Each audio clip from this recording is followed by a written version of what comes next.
Imaginez un instant le poids d'un trône qui s'effondre. Il ne s'agit pas seulement de pierre et d'or, mais aussi de rêves, de vanité et d'un empire construit sur la peur. C'est l'histoire que peu de gens connaissent dans son intégralité, la chute précipitée des filles de Saddam Hussein, des femmes qui furent autrefois reines d'Irak et qui, en un clin d'œil, se retrouvèrent exilées dans un monde qui s'inclinait auparavant à leurs pieds. Pendant près de 30 ans, Saddam a dirigé l'Irak d'une main de fer. Son nom résonnait comme le tonnerre, son autorité ne connaissait pas de limites et ses palais aux plus de 40 répartis à travers le pays où étaient des monuments de sa toute-puissance. Entre marbre italien, lustre français et rideaux de pure soie, sa vie fut un spectacle d'opulence. Mais derrière une façade de tyrannie, deux personnages vivaient sous le manteau protecteur d'un amour paternel presque obsessionnel, Ragad et Rana, ses filles. Elles sont nées dans le luxe et ont grandi comme les princesses d'un conte oriental. Chaque détail de leur existence respirait la grandeur. Ragad, la première-née, était rusée, imposante, reflet de l'intelligence et du charisme de son père. Les diplomates la décrivaient comme une force de la nature, capable de commander une pièce d'un seul coup d'œil. Rana, plus jeune et plus délicate, enchantait l'élite de Bagdad par son élégance discrète. Ensemble, ils constituaient le symbole ultime du pouvoir de Saddam. Ces journées étaient une succession d'extravagances. Des piscines privées, des vêtements conçus par des créateurs de renom, des parfums importés et une légion de serviteurs prêts à anticiper vos envies. Le petit déjeuner était servi sur des assiettes en or, les robes venaient de Paris et d'Istanbul, cousues à la main. Ragad a reçu, le jour de son seul anniversaire, un collier de diamants d'une valeur de plus de 2 millions de dollars. Le mariage de Rana avec Hussein Kamel, l'un des hommes les plus proches de Saddam, a duré une semaine, avec des feux d'artifice illuminant le ciel de Bagdad et des invités du monde entier. Pour eux, il n'y avait pas de limite. L'amour de leur père et le pouvoir de leur famille les rendaient intouchables. Mais l'histoire, cette danseuse imprévisible, ne suit pas toujours la même mélodie. Le printemps 2003 marque la fin de tout cela. Les États-Unis et leurs alliés ont envahi l'Irak et Bagdad, autrefois riche en richesses, a été ravagé par les flammes. Les palais qui symbolisaient le pouvoir se sont transformés en décombres. Avec l'effondrement du régime, la panique s'est répandue parmi les Hussins. Le monde a vu avec étonnement l'homme le plus redouté du monde arabe devenir un fugitif, sautant de cachette en cachette. Pour Ragad et Rana, le cauchemar a commencé. Les domestiques ont disparu, les gardes du corps ont disparu et même les amis les plus proches leur ont tourné le dos. Les sœurs, qui traversaient autrefois les continents à bord de jets privés, couraient désormais pour sauver leur vie.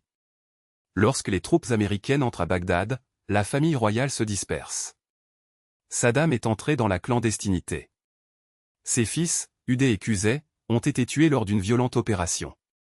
Les filles, livrées à elles-mêmes, ont vu leur monde s'effondrer.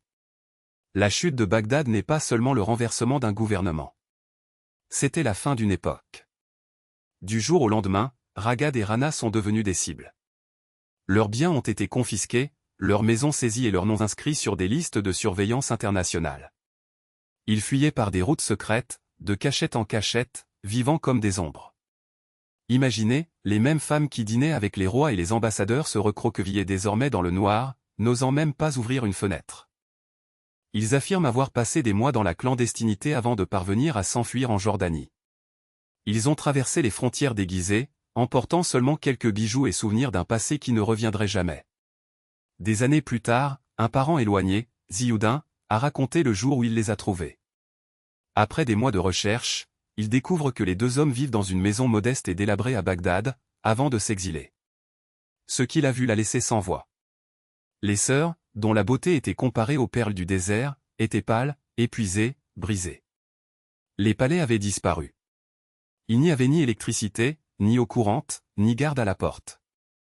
Les filles de Saddam Hussein, autrefois symbole de la royauté, nettoyaient désormais leurs propres chambres, balayaient les sols et allaient chercher de l'eau au robinet public. Ses mains, autrefois douces et parfumées, étaient rudes à cause du travail. Les cheveux, auparavant peignés par des professionnels, s'en mêlent désormais sous le poids de la fatigue et de la douleur. Ils cuisinaient, lavaient les vêtements à la main et nettoyaient même la salle de bain. Les mêmes personnes qui les idolâtraient autrefois les évitaient désormais. Les voisins chuchotaient derrière des portes closes, n'osant même pas dire bonjour. Ils vivaient en silence, se cachant d'un monde qui surveillait autrefois chacun de leurs mouvements. Mais même en ruine, ils n'ont jamais cessé d'appeler leur père Baba. Un homme aimé et craint, dont la chute a été aussi rapide qu'impitoyable. Lorsque Saddam a été capturé en décembre 2003, les images ont fait le tour du monde. Le lion d'Irak, échevelé et fatigué, examiné par des soldats américains. Celui qui avait autrefois 12 barbiers rien que pour sa moustache et des blanchisseuses exclusivement pour ses vêtements lavait désormais lui-même ses chemises dans une bassine métallique, à l'intérieur d'une cellule. Un soldat américain a diffusé une photo, Saddam, assis, savonnant ses vêtements, les yeux baissés. Les mêmes mains qui signaient les décrets et commandaient les généraux lavaient désormais les tissus dans une citerne de prison. Un écrivain britannique qui a visité le site des années plus tard a rapporté que Saddam avait demandé de l'eau aux gardes. Il a dit qu'il laverait ses propres vêtements. Je ne voulais aucune faveur. L'homme qui avait gouverné des millions de personnes était désormais son propre serviteur. Cette image est devenue le symbole ultime de l'ironie du destin. Un dirigeant qui croyait pouvoir contrôler son propre avenir était réduit à vivre selon les règles des autres. La vie l'avait complètement humilié.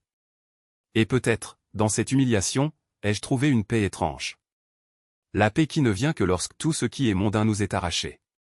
Pendant ce temps, ses filles ont du mal à s'adapter à l'exil. Il vivait discrètement en Jordanie, sous surveillance constante. Ragad a obtenu l'asile, mais ses déplacements ont été restreints. Il apparaissait rarement en public et, lorsqu'il le faisait, il parlait avec prudence, sans défendre ni condamner son père. Rana est devenue encore plus solitaire, évitant les projecteurs. Les deux hommes ont passé leur journée plongés dans des souvenirs. Leur passé et ils craignaient pour l'avenir de leurs propres enfants. Avant, ils rêvaient de dominer l'élite sociale de Bagdad. Maintenant, ils priaient simplement pour leur sécurité. Des années plus tard, dans une rare interview, Ragad Hussein déclarait à voix basse « Nous avons tout perdu, mais nous sommes toujours en vie. L'ombre de mon père nous suit, même en silence. » Sa voix tremblait et ses yeux reflétaient l'amour et le regret. C'était une phrase qui résumait la tragédie de toute une génération. Les filles de Saddam Hussein n'étaient pas responsables de la guerre, mais prisonnières de l'héritage de leur père, un héritage qui les a élevées au ciel puis les a jetées dans la poussière. En Irak, le souvenir de sa richesse est devenu légende. On parlait encore de leurs palais, des sols en marbre, des fontaines qui jouaient de la musique, des jardins plus grands que les villages et des parfums qui remplissaient des couloirs entiers. On disait que ces chaussures venaient de France et que chaque paire valait le salaire annuel d'un fonctionnaire du gouvernement.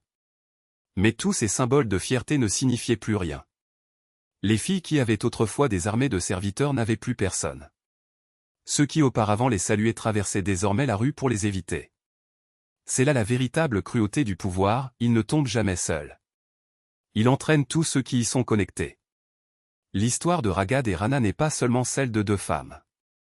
C'est l'histoire de la façon dont le pouvoir trompe, comment l'arrogance s'effondre, comment le temps n'épargne personne. Le même monde qui exaltait autrefois l'empire de Saddam a assisté en silence à la disparition de sa famille. Les mêmes chaînes de télévision qui ont diffusé ces mariages ont ensuite montré l'exécution de son père. L'histoire a tourné la page et leurs noms ont été effacés comme la poussière au vent. Et pourtant, quelque part dans les déserts de Jordanie, les deux sœurs vivent toujours. En silence, prudemment, loin des caméras, entourés des souvenirs d'un passé auquel ils ne peuvent échapper. Ils ne vivent plus dans des palais. Ils vivent dans des maisons modestes, soutenues par de petites économies et par le soutien de leurs proches. Ces enfants ont grandi en connaissant leur grand-père uniquement à travers de vieilles photographies, un homme souriant à côté de murs dorés, symbole de pouvoir et de chute. On raconte que les nuits du désert, Ragad sort parfois et regarde les étoiles en murmurant des prières pour l'âme de son père. Peut-être vous souvenez-vous des nuits où le ciel de Bagdad s'illuminait de feux d'artifice le jour de votre anniversaire. Peut-être vous souvenez-vous du jour où votre père vous a porté dans ses bras à travers les jardins du palais. Et rappelez-vous peut-être le jour où le monde l'a enlevé, non pas en tant que dirigeant, mais en tant qu'homme qui avait tout perdu. L'histoire des filles de Saddam Hussein n'est pas politique. Elle est humaine. Un rappel que peu importe la hauteur à laquelle on grimpe, la chute peut survenir à tout moment. Les palais, l'or, la renommée, la peur, tout cela disparaît. Mais les conséquences demeurent. L'histoire ne se soucie pas du pouvoir. Elle enregistre simplement ses cours. Ainsi, lorsque vous voyez des photos de Saddam Hussein lavant ses vêtements en prison, ou lorsque vous lisez que ses filles vivent en silence, ne voyez pas seulement une tragédie. Voyez la vérité de la vie. Le pouvoir est temporaire, la beauté s'estompe, la richesse disparaît. Mais la dignité et l'humilité sont éternelles. Quiconque oublie cela est condamné à apprendre à ses dépens. Ragad et Rana Hussein avaient tout pour plaire. Aujourd'hui, ils n'ont que des souvenirs. Et c'est dans ces souvenirs que réside la plus grande leçon de toutes, tout empire bâti sur l'orgueil s'inclinera un jour devant le passage du temps.